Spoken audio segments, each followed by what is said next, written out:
Look upon the apex of Imperial engineering through the mud-streaked visor of a trench-born infantryman.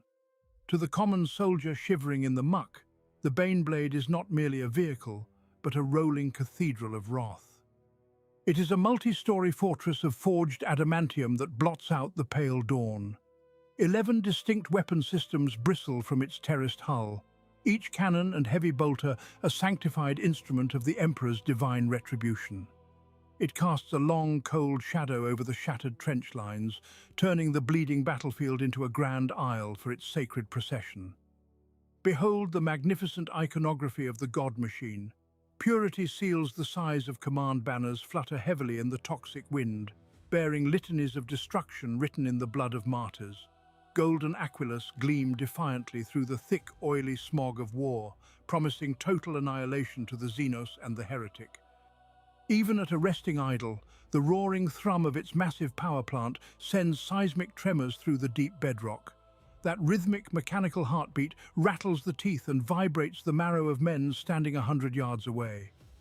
It is a breathtaking monument to humanity's absolute supremacy, a glorious idol of steel crafted to conquer the stars and crush the enemies of mankind beneath its reinforced treads. But this salvation is a magnificent illusion born of distance and propaganda. Step away from the glorious majesty of the exterior and ascend the towering armored flank. Cross the threshold of the primary access hatch and abandon the light of the sun forever. The heavy, brass, ringed seal grinds shut with a definitive, hissing finality. Daylight is severed instantly, banished by an impenetrable wall of heavy armor plating. You are immediately plunged into the suffocating reality of the interior, a perpetual twilight illuminated only by the bleeding glare of red emergency lumens and flickering strip lighting. The immediate sensory shock hits the intruder like a physical blow. The true horror is not the horrific reek of stale sweat, vaporized promethium, and burning sacred unguents, though that toxic miasma heavily chokes the lungs. The true terror is the absolute oppressive lack of space. This is no vaulted cathedral within.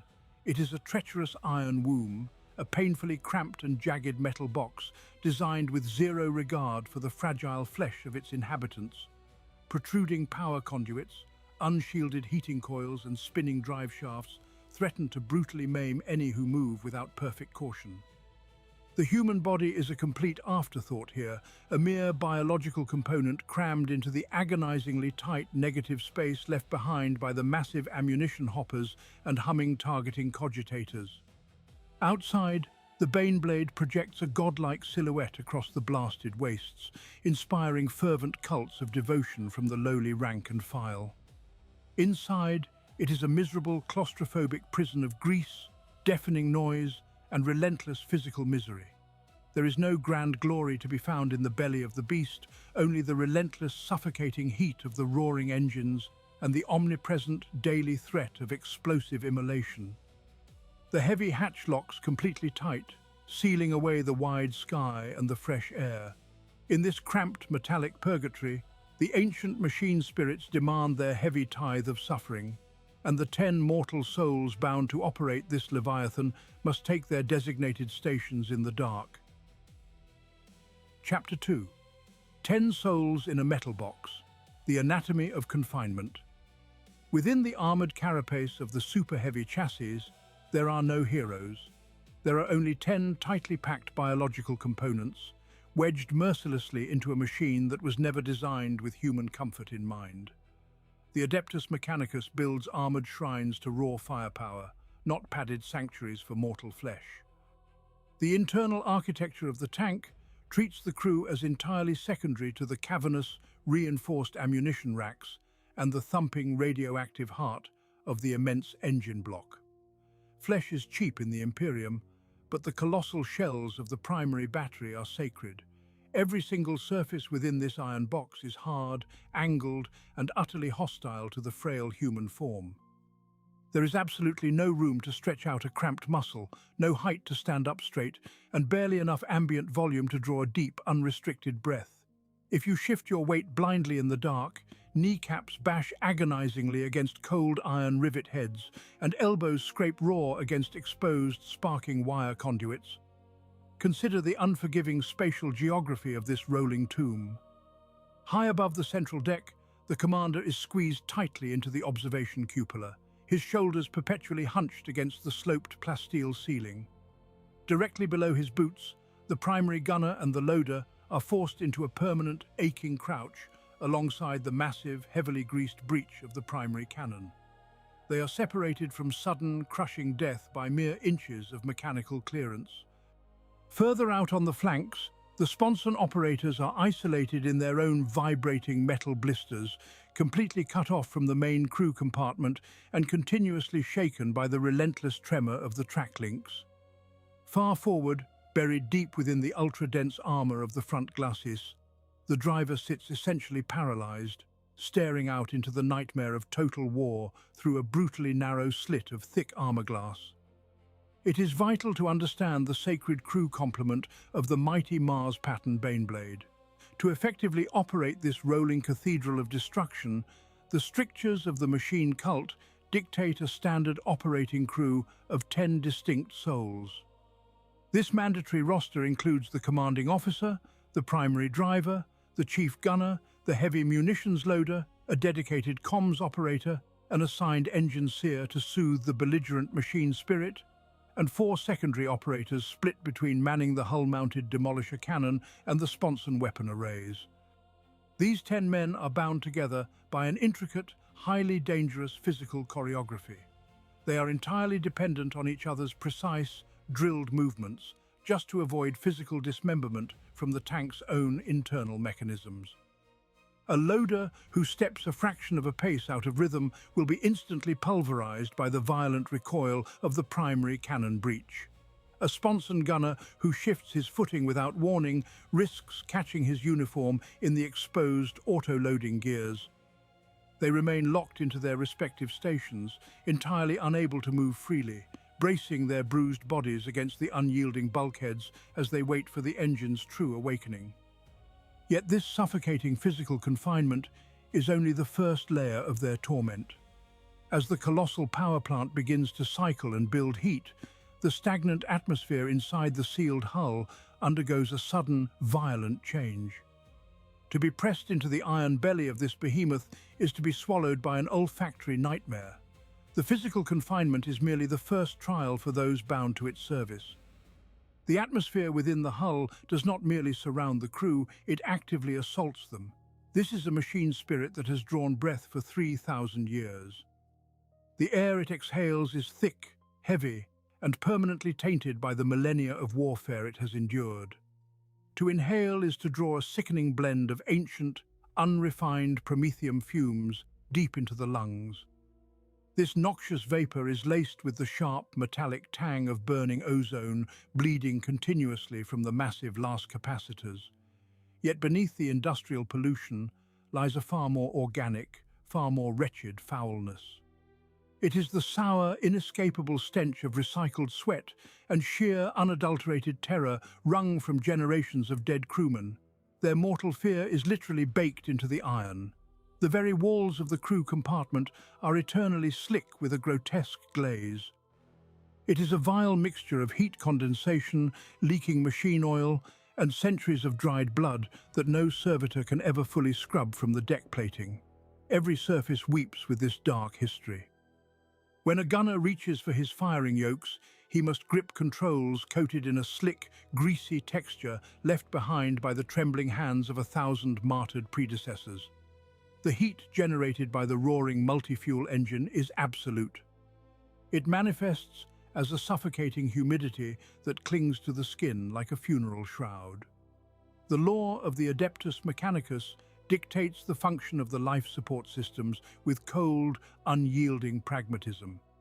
These rudimentary apparatuses were never designed to offer comfort to the fragile flesh that serves the machine. They exist solely to keep the crew conscious enough to fire the weapons and steer the colossal treads. Hidden behind the rusted bulkheads, the ancient air scrubbers emit a constant, miserable whine. They do not purify the atmosphere but merely circulate the same stale, chemical-laden miasma endlessly throughout the suffocating cabin. Breathing inside this holy relic is not an autonomous bodily function, but a conscious, laboured effort. Every desperate gasp burns the throat with the fires of industry. Every exhalation leaves the lingering, bitter taste of copper and ash upon the tongue. The mortals confined inside must physically adapt to this relentless sensory degradation. Their bodies desperately fight against the toxic environment of their own armoured sanctuary. They suffocate slowly in the dark, bathed in the grime of dead heroes and the toxic hum of a godlike engine. The oppressive stench and the unbearable heat are a crucible designed to strip away their humanity. Yet they do not rebel against this localized hell. They endure the foulness, the grease, and the burning air because they understand the true nature of their iron enclosure. The squalor of the cabin forces them to look beyond the weakness of their own flesh. The relentless sensory torment prepares their minds for the grim realization of exactly what it is they are piloting. Chapter 4. The Hierarchy of Worth. Biological components to a holy relic. The physical torment of the crew compartment is but a shadow of the psychological annihilation that awaits within the hull. Every soul strapped into these bruising acceleration couches knows the fundamental equation of their existence. They are nothing. The machine is everything. This is the true hierarchy of worth in the 41st millennium. The grinding leviathan that houses them is an irreplaceable holy relic, a testament to the lost genius of mankind. It is forged from sacred template fragments, blessed by the Omnissiah and anointed with oils drawn from 1,000 martyred worlds. To the tech priests of the Adeptus Mechanicus, the mortals bleeding within its belly are not heroes. They are merely soft tissue actuators. They are biological components temporarily installed to facilitate the firing of the great guns and the loading of the macro shells. Flesh is painfully cheap. Flesh breeds, suffers and rots in the mud of 1,000,000 forgotten battlefields. The grand battle tank is immortal. A single track link of this sacred behemoth possesses a material and spiritual value infinitely greater than the collective lives of the crew. The machine is worth more than their entire bloodlines. It is worth vastly more than the sprawling planetary defense regiments holding the line outside, men and women dying in the tens of thousands merely to secure a clear path for its mighty treads. The crew does not own this tank, nor do they command it in the truest sense. They are but temporary fleshy parasites permitted to dwell within its sacred architecture for a brief, violent span of time. This knowledge is a crushing, invisible gravity upon the mind. To scratch the sanctified ceramite of the outer hull through negligence is a grave sin demanding extreme physical penance. To lose the tank to the enemy is not merely a catastrophic military defeat, it is absolute, irrevocable damnation for the soul, a failure that will erase their names from the grace of the Golden Throne forever. The standing orders of the Departamento Militarum leave no room for cowardice or misinterpretation. If the adamantium tracks are shattered by anti-armor fire, the crew must remain inside to the last breath. If the colossal chassis begins to sink into a corrosive Promethean bog, there will be no evacuation order. The crew is expected to drown or burn alongside their monumental charge. They are commanded to hurl their frail organic bodies over the sacred logic engines. They must offer their own cooking flesh and snapping bones as a final, desperate ablative shield against the encroaching destruction. Their fragile lives are entirely expendable, spent without a single hesitation to preserve the holy circuitry of the awakened machine spirit. Such is the horrific burden of serving a god of war. The men and women inside sit in the suffocating darkness, paralyzed by their own absolute insignificance compared to the venerated metal that entombs them. They are ghosts haunting a mechanical cathedral, prisoners to a legacy they can barely comprehend. The philosophical dread of their complete disposability hangs heavy in the stagnant air, thick and cloying as burnt incense. Then, deep within the armored heart of the beast, the massive Prometheum drive draws its first colossal breath. The silence shatters as the ignition sequence initiates, forcing their cold, creeping despair to transmute instantly into an active, religious terror. Chapter 5. The Slumbering Beast. Preparing the Liturgy of Ignition. To the mortal men sealed within the adamantine belly of the Baneblade, this vessel is no mere assembly of gears, macro, capacitors, and plasteel. It is a slumbering god of war. It is an apex predator of iron and wrath, possessing a soul as temperamental as it is ancient. The crew does not operate a vehicle, but rather they beg a divine entity for the privilege of serving as its hands and eyes. Now the dreadful moment of the awakening is upon them. The atmosphere inside the crew compartment is already suffocating. Breathable oxygen is a luxury strictly regulated by the life support cyclers, leaving the air tasting of copper, sweat, and ancient oil. Yet the tech priest engineer pays no heed to the frailties of human lungs. Clad in heavy crimson robes, the cyborg priest steps into the claustrophobic center of the command deck. From his mechadendrites, a brass thurible is deployed, swinging in rhythmic heavy arcs. Billows of thick, sacred incense pour from the censer.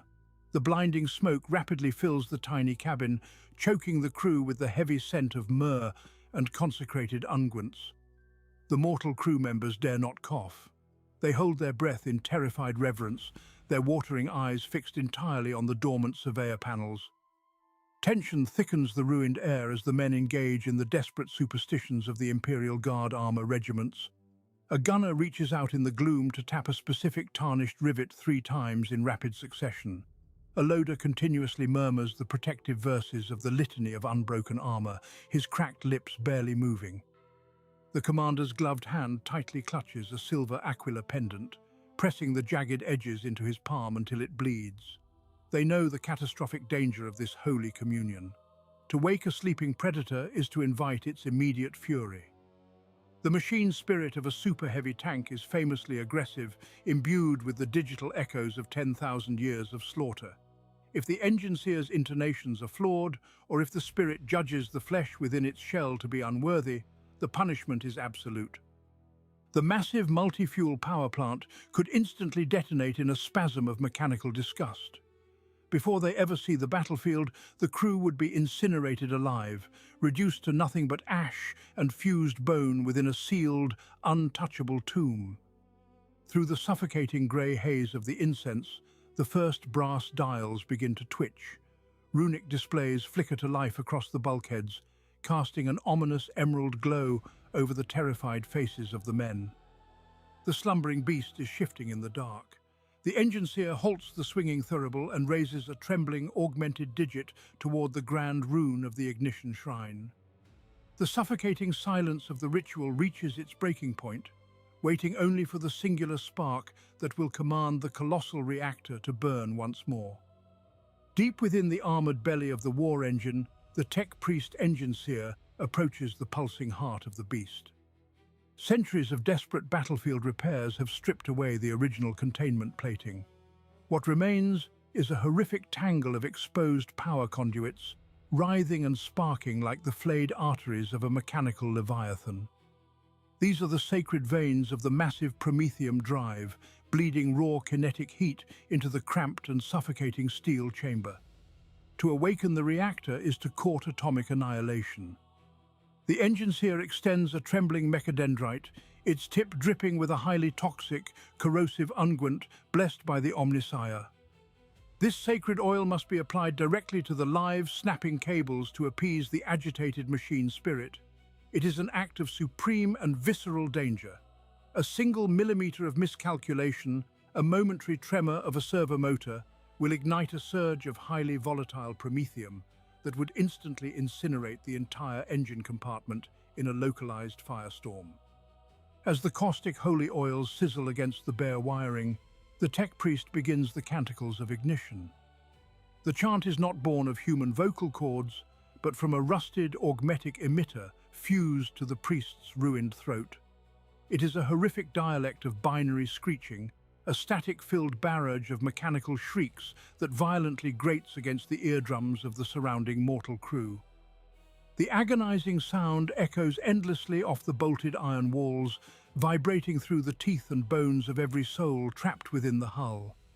Yet this torturous symphony of data is absolutely paramount to their survival.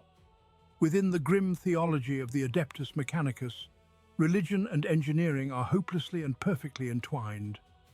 The screeching Binharic verses are not merely religious flair or superstitious pageantry.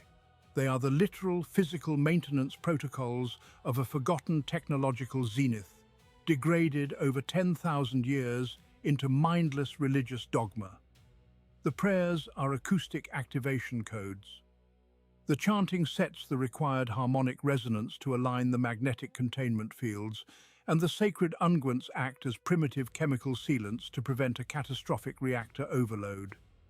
Humanity no longer understands the underlying science of what they do, only that the ritual is the sole barrier between righteous warfare and instantaneous thermal incineration. Every screeching syllable of the binary prayer must be rendered flawlessly. Every application of the toxic oil must trace the exact circuitous paths laid down by long-dead artisans.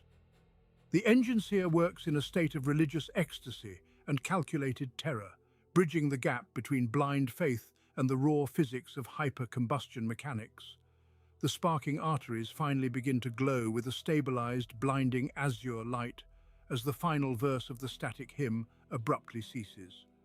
The machine spirit has been sufficiently pacified, its ancient circuitry flooded with both desperate devotion and dangerously volatile fuel. The engine seer retracts the scorched mechadendrite and moves toward the heavy brass ignition levers. Chapter 7. The Awakening. A bone-shaking resurrection. The consecrated rune of ignition is struck, and the machine spirit does not merely wake, it detonates into blinding consciousness. There is no gentle mechanical hum to herald the birth of its motive force, no smooth transition from slumber to readiness. Instead, the heart of the armored behemoth ignites with a violent, localized earthquake that threatens to tear the heavy adamantium chassis into jagged shrapnel.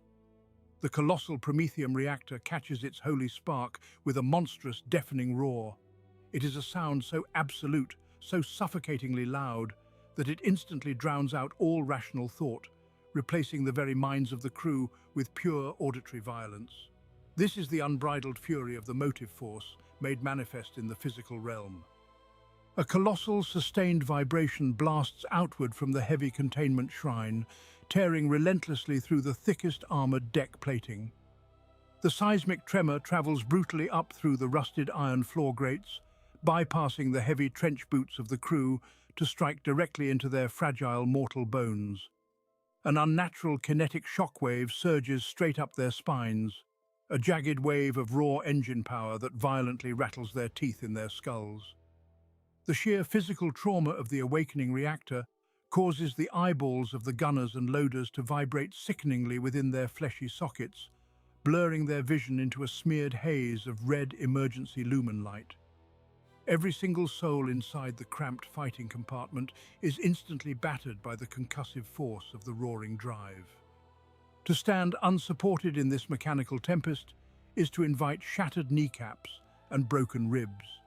The crew must physically brace themselves against the immense continuous seizure of the awakening chassis.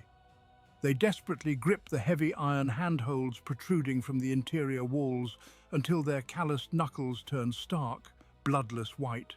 Their mortal muscles strain to the point of tearing just to keep from being thrown violently against the unforgiving interior bulkheads. The sheer vibrational violence of the reactor, even while merely idling, is a grueling test of human endurance. Beneath their trembling boots, the mighty engine of war feels undeniably alive, possessed of a furious, caged anger that borders on malevolence. The sacred tank groans and strains against its own staggering physical mass, a chained beast begging the Emperor to be unleashed upon the heretic and the Xenos. The stagnant air inside the crew compartment is entirely displaced by the crushing concussive pressure of the massive reactor block cycling up to operational capacity. It is a monstrous resurrection, a holy metallic leviathan screaming its apocalyptic defiance into the cold void of a hostile galaxy. Yet the brutal, bone-breaking shockwave of the ignition sequence is only the first physical trial the mortal operators must endure in the service of the God Emperor. As the colossal power plant finally catches its terrifying, thrumming rhythm, the terrible physical consequences of such immense energy generation begin to bleed through the heavy internal shielding. The deafening roar and the paralyzing tremors are quickly joined by a creeping, inescapable presence rising from the deep armored belly of the waking beast. Chapter 8. Cooking the meat. The feverish heat of the reactor. As the violent, bone-rattling spasms of the ignition cycle finally subside into a steady, deafening roar, a new torment is unleashed upon the crew. Behind the primary bulkhead, the colossal power plant awakens fully, a mechanical heart housing a caged and furious star. The ancient thermal insulation shielding the cramped crew compartment was woven from ceramite thread millennia ago, and time has severely degraded its perfection. Within mere seconds of engine stabilization, the internal temperature of the cabin skyrockets to agonizing extremes. The recycled atmosphere itself turns thick and feverish, searing the throat and drawing vital moisture from the lungs with every desperate breath. Heavy, flame-retardant uniforms, originally issued to protect the operators from external immolation, suddenly become suffocating shrouds. Trapped inside these dense, heavily padded layers, the crew is literally slow-cooked by the relentless radiant heat of the great machine. Torrents of sweat pour down their pale, soot-stained faces in unending sheets. The bitter salt stings their unblinking eyes, momentarily blinding them to the amber warning runes, and carves pale tracks through the grease masking their features. This perspiration flows so heavily that it completely saturates their undersuits and begins to pool deep inside their heavy leather boots. It is a miserable, inescapable reminder of their fragile, failing biology trapped within a realm of unyielding iron.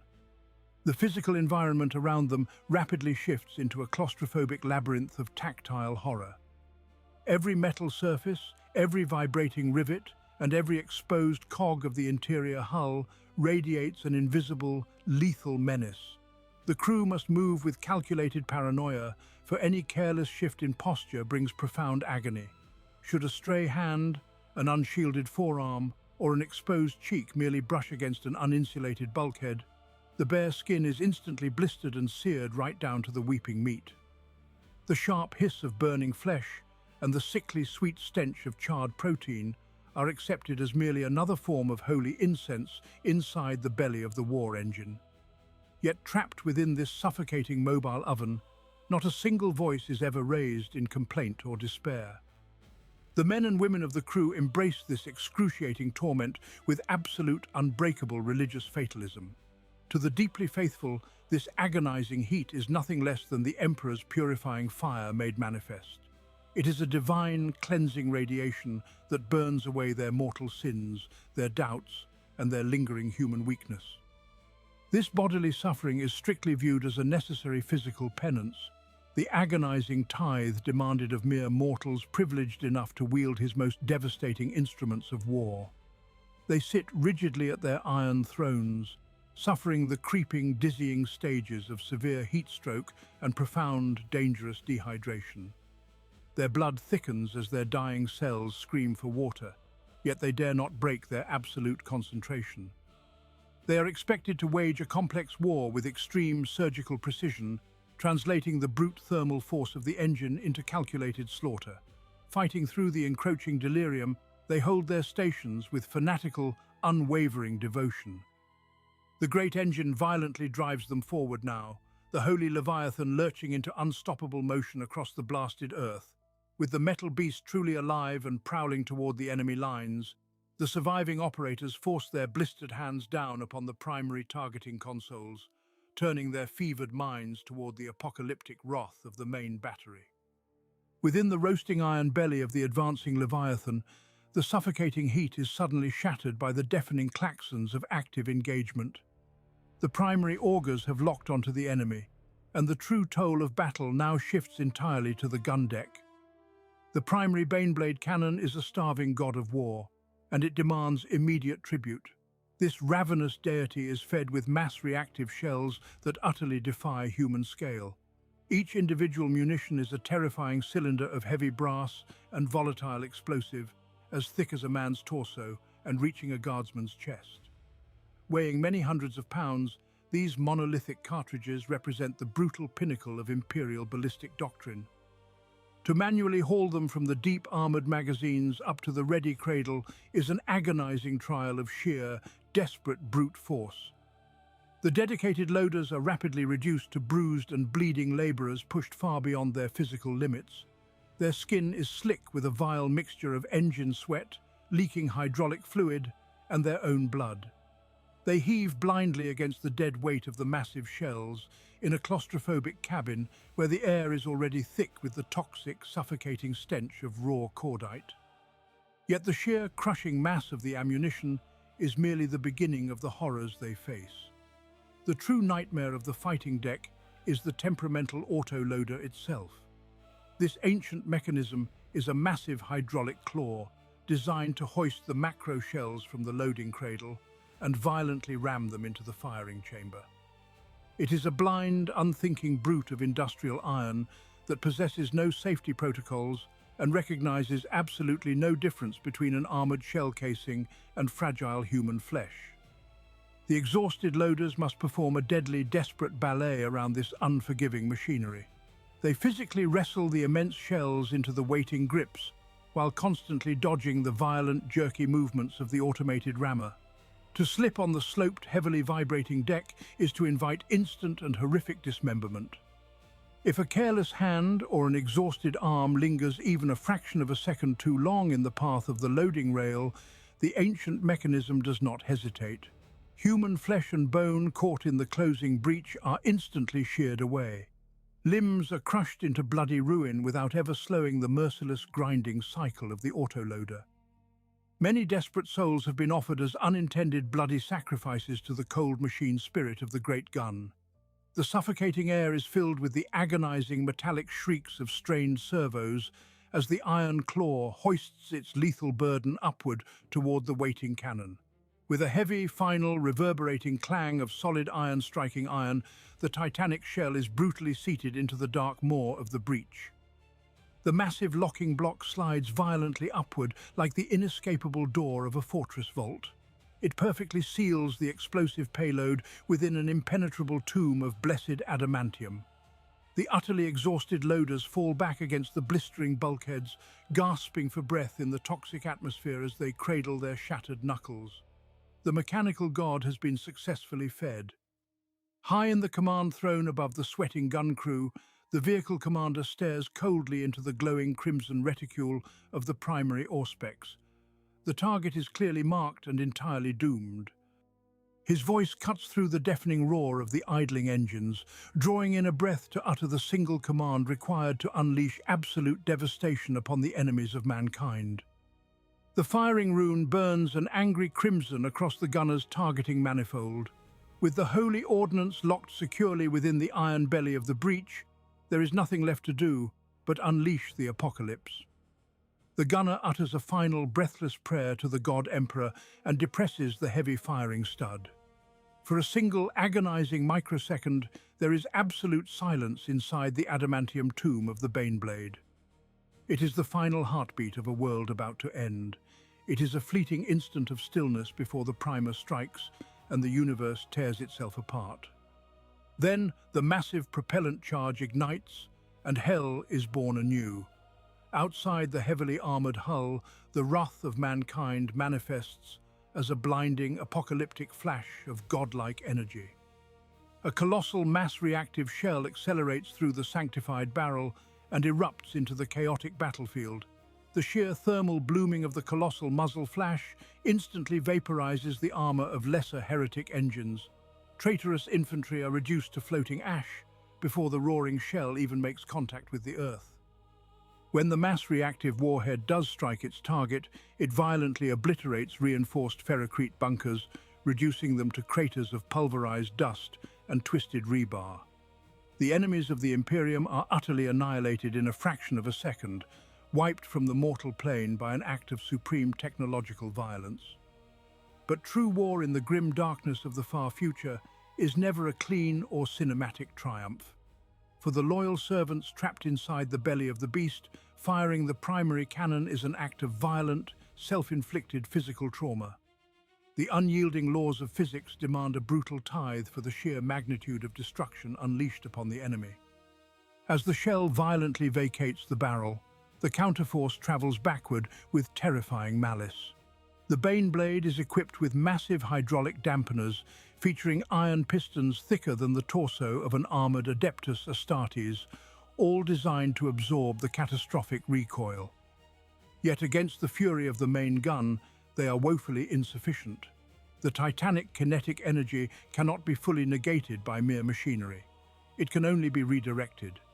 The entire multi-ton chassis of the super-heavy tank violently lurches backward, crushing the earth and any debris beneath its colossal steel treads. Inside the cramped, sweltering crew compartment, the internal shockwave behaves like a localized, concussive entity. It is a solid wall of atmospheric overpressure that rips through the confined cabin faster than the speed of sound. The air itself turns into a blunt weapon. The crew members are violently slammed against their restraint harnesses, their bodies forced to absorb the horrific reverberations of the awakened machine spirit. Ancient dust, sanctified oils, and flaking paint rain down upon their helmets as the thick adamantium hull screams in mechanical protest. Every sacred bolt, every welded plate, and every grinding cog shudders under the immense, crushing strain of the contained detonation. The men and women of the Astra Militarum are not transhuman demigods immune to the rigors of battle. They are merely flesh and bone, encased within a sealed metal box that has just housed a controlled, apocalyptic reaction. The invisible pressure wave compresses their chests, forcefully stealing the breath from their lungs in a violent, involuntary exhalation. The violently displaced air instantly tastes of choking cordite, copper blood, and ionized ozone. They have successfully delivered the Emperor's divine judgment upon the heretic, but the horrific physical toll exacted upon their fragile mortal forms has only just begun to manifest. Chapter 11. Ruptured drums and bloody noses. The physical toll. The shockwave retreats, leaving a suffocating vacuum in its wake. Thick acoustic dampeners and heavy plasteel helmets offer no salvation against the wrath of the Baneblade. The roar of the mega battle cannon is too immense to be stopped by mere armor or padding. It does not simply strike the ears. It bypasses the flesh entirely, traveling directly through the bone. The sheer kinetic force vibrates the human skull, turning the cranium into a tuning fork of pure agony. In that singular, devastating moment of ignition, delicate eardrums strain agonizingly against the concussive assault, saved from complete rupture only by the crude acoustic dampeners of their heavy helms. The apocalyptic thunder of the gun is instantly stolen away. It is replaced by a maddening, high-pitched ringing that shrieks through the minds of the operators. This is no mere echo. It is a phantom siren, a neurological scream born of irreversible acoustic trauma that burrows deep into their bruised brains. The concussive overpressure inside the sealed fighting compartment demands a gruesome physiological toll. Microscopic capillaries within their sinuses and the whites of their eyes burst under the sudden crushing shift in atmospheric density. Thin trails of crimson begin to leak down their pallid faces, slipping warmly beneath the rubberized seals of their heavy rebreathers. Scarlet tears pool at the corners of their vision, forcing the crew to rapidly blink away the blood and the creeping blackness of immense disorientation. Deep within the back of their throats, a heavy metallic taste begins to gather in the darkness. It is the unmistakable flavor of raw copper and internal hemorrhage. They swallow the blood, choking down the biological cost of wielding the Emperor's unyielding fury. No one utters a single word. To speak would be utterly useless in the suffocating void of their sudden, absolute deafness. They are trapped in a profound and terrifying isolation, separated from one another by an invisible wall of high-frequency static. This is the grim reality of armored warfare in the 41st millennium. The greatest weapon of mankind does not merely destroy the enemies of the Imperium without consequence. The machine spirit demands a tithe of pain, slowly beating its own operators to death from the inside out with every single discharge. They are concussed, battered and bleeding in the dim, flickering lumen light. Their internal organs ache from the pressure wave, their lungs burning with the stench of cordite and vaporized sweat. Yet there is no time for recovery or respite. There is no mercy to be found within the grinding gears of the God Emperor's holy war machine. The massive breach is already open, venting spectral heat into the cramped cabin. The firing chamber is empty and hungry for another sacrifice. A new Leviathan shell must be hoisted, seated, and primed within mere seconds. They are broken mortals entombed within a steel behemoth, trapped in a silent purgatory of shattered senses. Now utterly isolated within their own ruined skulls, they face an impossible task. They must look across the bloody deck and somehow find a way to coordinate the next devastating volley in complete and total silence. Chapter 12, Screaming the Litany, the Breakdown of Communication. The overpressure of the main cannon leaves behind a suffocating silence that is not silent at all. Instead, the crew is plunged into a maddening roar of abused eardrums and relentless tinnitus. Blood flows freely from their noses and ears, matting their collars and pooling upon the grated decking. In this localized purgatory, the internal vox casters are temporarily rendered entirely impotent. The crackle of the comms bead is swallowed whole by the mechanical howling of the mighty engine and the rhythmic, slamming violence of the autoloaders. The commander is stripped of his most vital tool of leadership. To coordinate this rolling fortress, he must reduce himself to the lowest depths of primal desperation. He leans over the command throne, pressing his heavy helm directly against the gunner's armor. He screams the litanies of targeting at the absolute top of his lungs, desperately relying on the sheer bone-rattling vibration to transmit through the ceramite. His vocal cords tear and fray with every violently transferred coordinate. He tastes copper at the back of his throat as his voice breaks into a ragged, wet shriek just across a gap of 3 feet. There is a bitter, grotesque irony in this struggle. These men are the chosen masters of the Emperor's most devastating archaeotech. They sit at the helm of a magnificent engine of war, a cathedral of blessed steel and hyper-advanced cogitators born of forgotten human genius.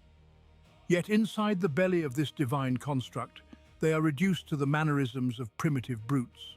Tactical precision degenerates into brutal physical exertion. To order a change in heading, the commander does not speak into a gilded microphone. Instead, he drives his heavy adamantium-capped boot violently into the back of the driver's chair. 1 kick to bear port, 2 kicks to bear starboard, a frantic barrage of blows to signal a full halt. Orders are no longer conveyed through the elegant lexicon of high Gothic battle cant. They are transmitted through sheer kinetic force and crude, desperate gestures. The loader, blinded by sweat and hydraulic fluid, relies on the savage tug of a blood-slicked hand upon his shoulder to know when the breach is clear. They are feral savages trapped within a god of iron, striking the walls of their cage to make the beast move.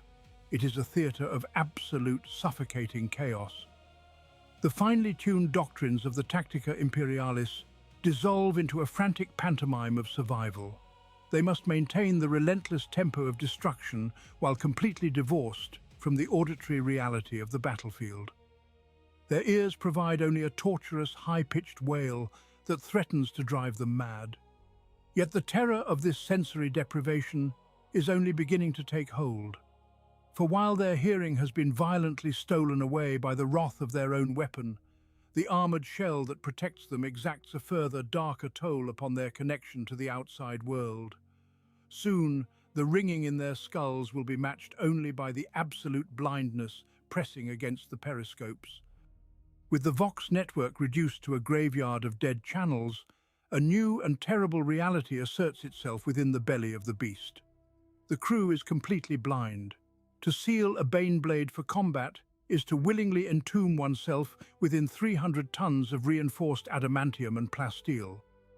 There are no windows to the outside world, no open hatches to breathe the ash-choked air.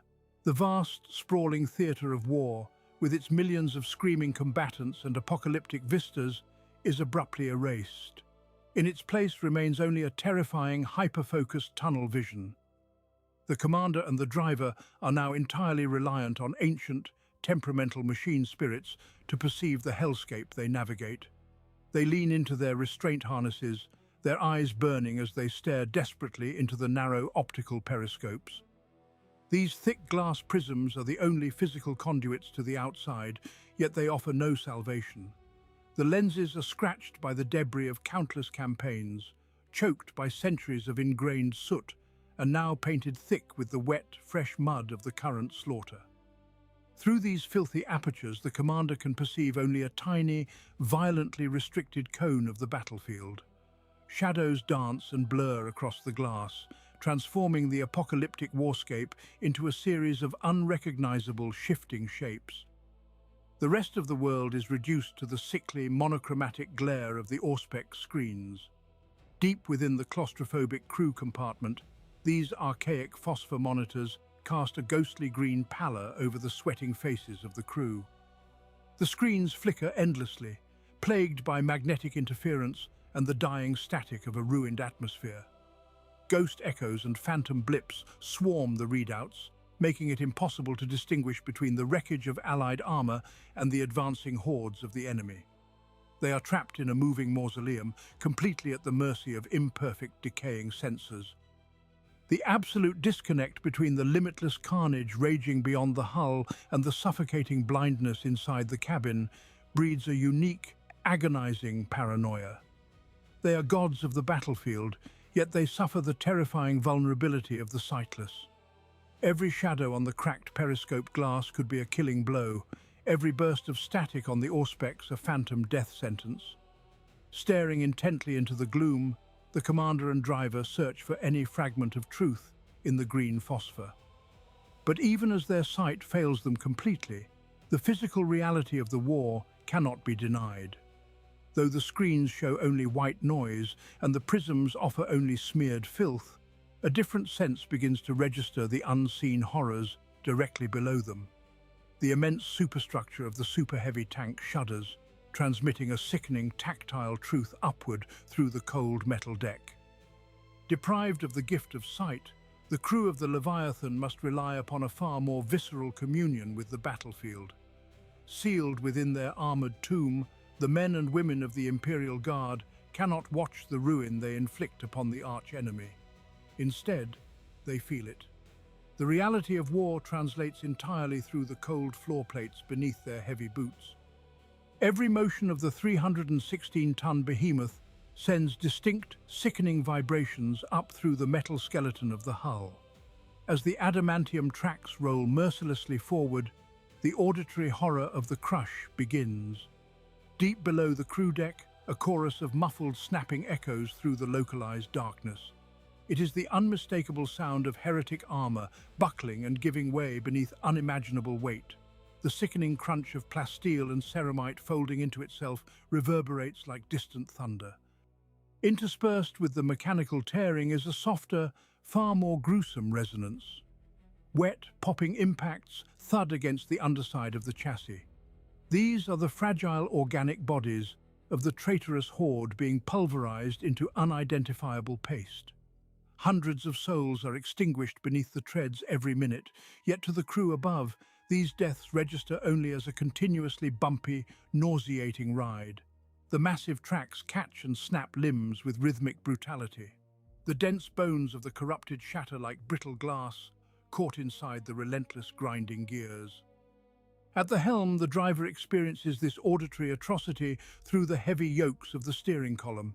He feels the exact moment the ground beneath them ceases to be solid earth and becomes a shifting carpet of the dead. There is a distinct, terrifying change in traction. The immense vehicle shudders violently as the track links begin to slip. The churning adamantium struggles to grip the terrain, spinning momentarily on a thick, slick slurry of pulverized flesh, spilled blood, and shattered viscera. The driver must constantly adjust the throttle to maintain momentum through the rising tide of gore. He grips the controls with white knuckles, processing the wholesale slaughter of humanity purely through the erratic jolts and vibrations tearing through his arms. It is a psychological torture unique to the armored cores. They are completely disconnected from the visual reality of their butchery, left alone with their imaginations and the gruesome soundtrack of muffled slaughter.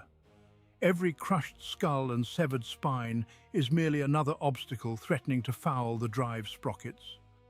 Yet this grim method of perception carries a dark consequence. To know the outside world only by what is crushed beneath the hull is to surrender all awareness of what remains standing. The endless grinding of bone and armor deafens the crew to anything else that might be occurring in the smoke outside.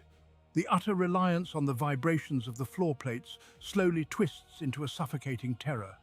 If they can only feel what they are driving over, they are completely oblivious to what might be crawling toward their blind spots. Chapter 15.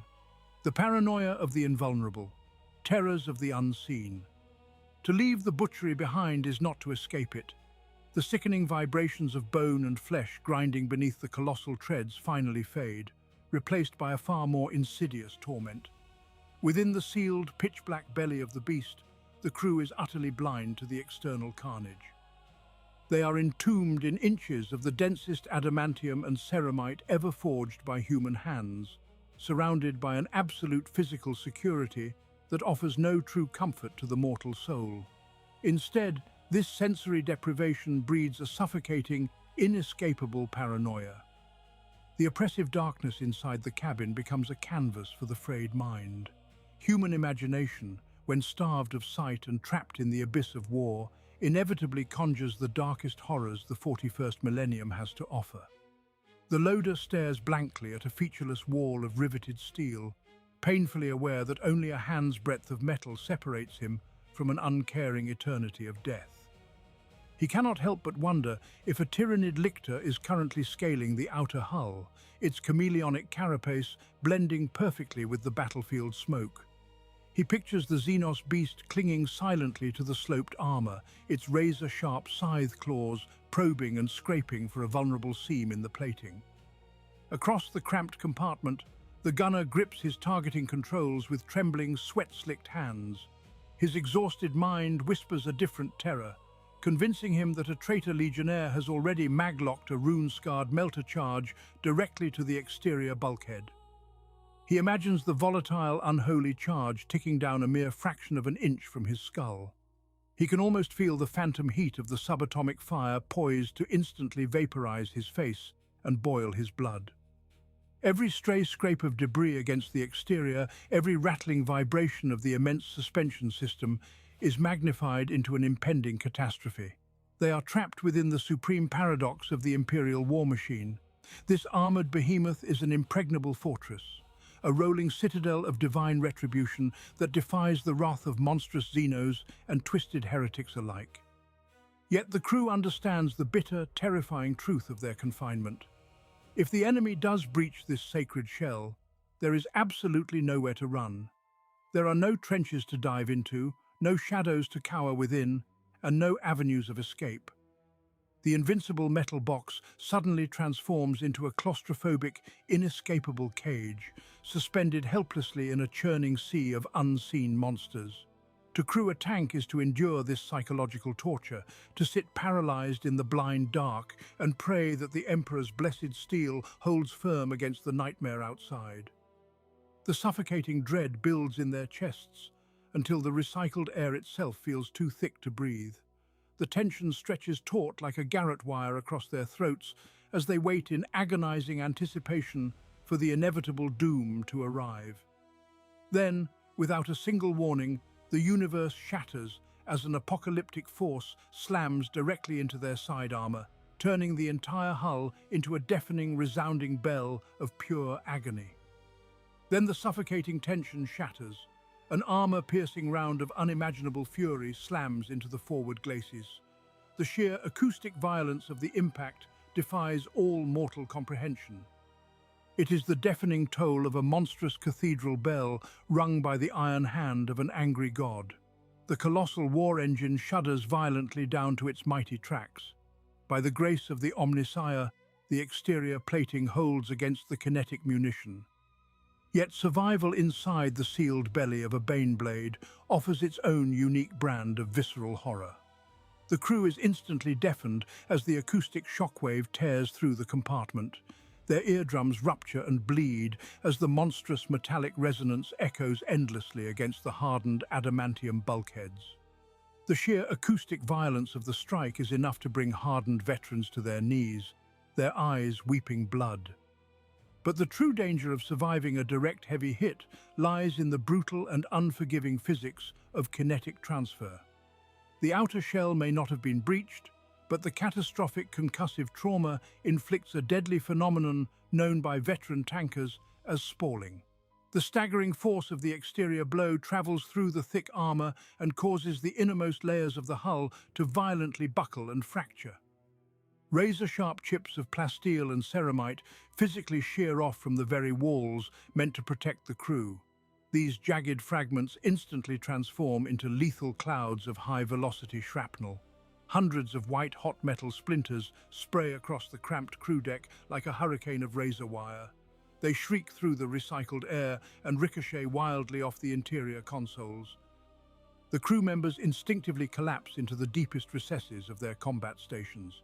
They cower beneath their command pedestals and auger arrays with their heavily gloved hands clamped firmly over their helms. To lift their heads even a fraction of an inch is to invite a gruesome demise from the storm of bouncing shrapnel. There is nowhere to run and absolutely nowhere to hide. They are trapped within a suffocating iron tomb that is slowly turning its own mass against them. Another staggering blow strikes the armoured side sponson. Another blinding storm of lethal metal flakes rains down in the flickering darkness. This is the ultimate psychological torture endured by the armoured regiments of the Astra Militarum. The crew is completely blind to the nightmare unfolding across the battlefield. Their external sensors are scrambled by the impacts. They are helplessly pinned down in the claustrophobic dark. They are forced to sit completely still while absorbing apocalyptic strikes that rattle their bones and shatter their nerves. The great super-heavy machine absorbs brutal punishment that would easily reduce lesser tanks to smouldering craters. Yet with every subsequent strike, the distressed metal groans louder. The structural integrity of their mighty fortress inevitably weakens. The engine seer whispers frantic prayers to the motive force as warning runes flash crimson across the smudged viewing ports. The paralyzed crew can do nothing but offer desperate litanies to the God Emperor and wait. They wait in sheer, unadulterated terror. They wait to see if the next unseen strike will be the one that finally overcomes the layered armor. They wait for the fatal kinetic core that will punch clean through the hull and instantly incinerate them all in a blinding flash of boiling overpressure. Chapter 17. The Silence of the Tomb. The adrenaline crash. The guns fall silent. It is a sudden and terrifying cessation of apocalyptic wrath. Where only moments ago the interior of the super-heavy tank was a crucible of world-ending thunder, there is now only the low and steady idle of the Prometheum drive. The transition is profoundly jarring. It is a suffocating quiet that descends like a leaden shroud over the crew compartment. The enemy is annihilated, reduced to drifting ash upon the wind, but the violence within the flesh of the victors has only just begun to manifest. The sacred combat stims and the sheer, blinding adrenaline that kept these men tethered to their duty now drain away. They leave behind a crushing crash of biochemistry. The men slump heavily in their reinforced restraint chairs. Their hands tremble with such violent, uncontrollable intensity that they cannot even manipulate the simple release clasps of their webbing. Fingers spasm weakly against the cold iron buckles, entirely disconnected from the frantic commands of their exhausted minds. Then comes the pain. It washes over them not as a sudden strike, but as a rising, inescapable tide of agony. The numbing shield of battle fervor dissolves into the ether. In its place, the searing sting of severe heat stroke and the sickening deep tissue ache of localized thermal burns finally register within their bruised brains. Thick grease and sweat pool in the collars of their armored flak suits. The air grows incredibly stale, thick with the lingering scent of spent cordite, ozone, and the sour reek of human terror. Deep within their aching skulls, a high and piercing whine drowns out the ambient hum of the cogitators. It brings the horrifying realization that the deafening shriek of the main battery has permanently scarred their hearing. That phantom ringing will follow them into the grave as a lingering ghost of this engagement. For a long time, the only sound within the heavily armoured shell is the ragged and laboured breathing of 10 mortal men. Their chests heave in agonising, desperate unison. They gasp for the recycled, chemical-tasting oxygen as if pulling themselves up from the dark depths of a drowning sea. They have survived another day in a galaxy composed entirely of hells. In this moment of profound weakness, the interior of the great war machine no longer feels like an invincible weapon forged by the grace of the Omnissiah. It has instead transformed into a claustrophobic mausoleum. It is a sealed steel tomb inhabited by battered, broken men who have merely postponed their inevitable slaughter. They are forced to sit in the miserable, sweltering heat, prisoners of their own failing anatomy. Yet as the physical collapse runs its miserable course, a strange and terrible metamorphosis begins to take hold in the suffocating silence. The paralyzing exhaustion slowly begins to harden into something entirely different. The realization that they have endured the absolute pinnacle of hellfire and emerged unbroken sparks a dangerous simmering fire deep within their souls. They look upon the blood smeared across their targeting arrays and the scorched decking beneath their boots, not with humble gratitude, but with a burgeoning dark pride. They have walked through the valley of total annihilation and lived. This agonizing survival breeds a twisted and poisonous arrogance. Chapter 18. The God Complex, Madness Born of Uncontested Power. The silence that follows the adrenal crash does not bring peace to the crew compartment. Instead, the sudden quiet acts as a dangerous incubator for a far more insidious affliction. As the trembling in their hands subsides and their heartbeats slow, a toxic megalomania takes root in the minds of the veteran tankers. Through the flickering emerald glow of the Auspex screens, they survey the apocalyptic aftermath of their wrath. Tens of thousands of enemy dead lie pulverized into the blood-soaked mud beneath their adamantium treads. Scattered amongst the ruined landscape are the retreating forms of Allied infantry, routing backward like frightened prey. The crew watches these broken, retreating soldiers not with pity, but with absolute and utter contempt. To the men inside the tank, those fleeing guardsmen are nothing but mortal chaff, weak and pathetic flesh running from the fires of purification. Inside the armoured sanctum of their super-heavy chassis, the crewmen feel no such mortal frailty. This is a well-documented psychological degradation among veteran crews of the mighty Baneblade. Having wielded the god-like power to level hive cities and erase entire battle lines with the mere flick of a firing stud, their minds inevitably begin to warp. A supreme, arrogant megalomania swells within the suffocating confines of the crew deck. They no longer view themselves as mere soldiers of the Astra Militarum.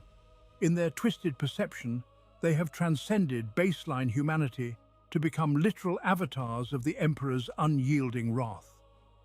They are untouchable deities cast in blessed steel and roaring promethium. They are death incarnate, sitting in judgment over a galaxy of lesser beings. Yet this overwhelming arrogance is not born of vanity alone, but of strict psychological necessity. It is a vital, desperate defense mechanism against the encroaching madness of the sensory apocalypse they have just survived. If these men were to pause and truly accept the reality of their existence, the naked truth would utterly shatter their sanity. To admit that they are merely 10 fragile, bleeding men trapped within a suffocating metal box would invite total cognitive collapse. If they recognized the overwhelming vastness of the horrors outside or the sheer, crushing claustrophobia of their armored tomb, the despair would drive them to turn their sidearms upon themselves. Therefore, they must believe they are gods. They must convince their own fractured minds that the deafening thunder of the macro cannon is their own roaring voice. They must believe that the impenetrable ceramite plating is their own invulnerable skin. They sit upon their elevated command thrones, breathing recycled air thick with the stench of ozone and sweat, utterly convinced of their divine immortality. They look down upon the ruined world and sneer at the pathetic fragility of the flesh that bleeds and dies in the trenches below. They are the masters of a machine that shatters fortresses and so they believe themselves to be equally unbreakable. But this intoxicating delusion of uncontested power is only a temporary shield against the absolute truth. Beneath the soaring heights of their imagined divinity, a grim reckoning waits in the dim shadows of the lower deck. The armored hide of their war machine may be unyielding, but the mortal men who dwell within its belly are bound to a far more tragic reality. Chapter 19. The Rotting Avatars, the Slow Decay of the Flesh. Yet for all their delusions of divinity, the men inside the Iron Beast are bound to a failing mortal coil. They reign as golden gods within the confines of their own fractured minds, but the physical reality of their existence is a grotesque portrait of rapid decay. The holy armor of the Baneblade is invincible, but the meat required to operate it is painfully fragile. Deep within the armored belly of the super-heavy tank, the ancient multi-fuel engine beats with a furious hyperthermal heart. The shielding on these ancient engines is a sacred mystery, often degraded by millennia of relentless warfare and hasty field repairs. Caustic fumes and relentless thermal bleed seep through the bulkheads, slowly and systematically poisoning the blood of every man aboard. Their bodies turn against them as their hair falls out in weeping, bloody clumps. The once healthy flush of humanity is entirely drained away, leaving their skin a sickly, pallid grey that marks them as corpses waiting to fall. Their divine ascension is bought with the currency of their own crumbling senses. The apocalyptic roar of the main armament and the constant grinding scream of the engine block irreversibly damage their hearing within the first few campaigns. Veteran crews are afflicted with a permanent, incurable deafness. They are forced to live the rest of their short, violent lives in a world of muted ringing, cut off from the sounds of the universe. The thunderous litanies of battle are reduced to a hollow, maddening whine that never ceases. The atmosphere inside the crew compartment is a toxic soup of recycled promethium fumes, burning incense, and vaporized engine grease. Every rattling breath scorches their lungs, filling their chests with microscopic shards of metal and caustic soot. Chronic thermal burns blister their forearms and faces, a permanent testament to the searing heat bleeding from the weapon breaches. Worse still is the sheer kinetic violence enacted upon their fragile skeletons. Every time the tremendous mega battle cannon unleashes its wrath, the brutal concussion hammers backward through the decking. This unyielding shockwave causes severe spinal compression, crushing their vertebrae millimeter by millimeter. The crewmen are left permanently hunched, twisted into crippled parodies of human beings who can no longer stand straight beneath the open sky. The cruelest tragedy of the Imperial war machine is laid bare within these cramped, blood-stained walls. The machine spirit they worship is immortal, its pristine adamantium hull polished and venerated by endless generations of the faithful. But the men operating it are rapidly rotting away, ground into bloody dust by the very artifact they revere. They surrender their youth, their health, and their flesh to feed the insatiable hunger of the supreme engine. The glorious tank is a parasite, draining the life from its avatars to fuel its endless crusade. As their ruined bodies finally begin to shut down, their delusions of godhood peel away to reveal the terrifying truth of their existence. They are nothing more than biological components, hurtling inexorably toward a grim horizon that awaits every mortal who dares to pilot the behemoth. Chapter 20. The Inescapable Coffin, Until Death Do Us Part. There is no discharge from this service, no honorable retirement waiting at the end of a long and brutal campaign. The failing flesh and poisoned blood of the crew are merely temporary components in a machine built to last for millennia. They will not go home. They will not see the skies of their birth worlds ever again. The terrifying finality of their existence is etched into the very adamantium that surrounds them.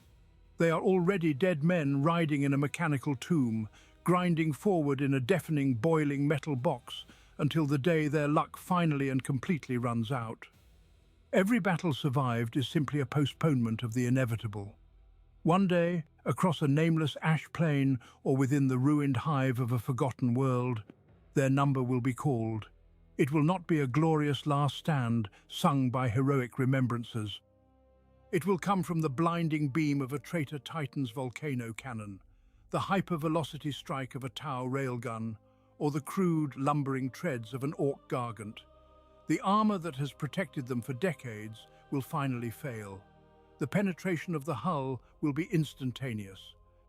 Alarms will shriek for a fraction of a second before the ancient, barely contained Prometheum reactor is breached. There will be no time for final prayers to the God Emperor, no time for panicked screams over the Vox. The detonation will turn the interior of the Baneblade into a localized sun. In a span of time too small for the human mind to comprehend, the suffocating heat will become absolute annihilation. The 10 souls bound to the iron womb will be flash-boiled into vapor and fine grey ash. Their flesh, their bones, their decades of shared suffering will be instantly erased in a blinding flash of atomic fire. But the tragedy of the Baneblade does not end with their fiery demise. The men are finite, but the machine is holy.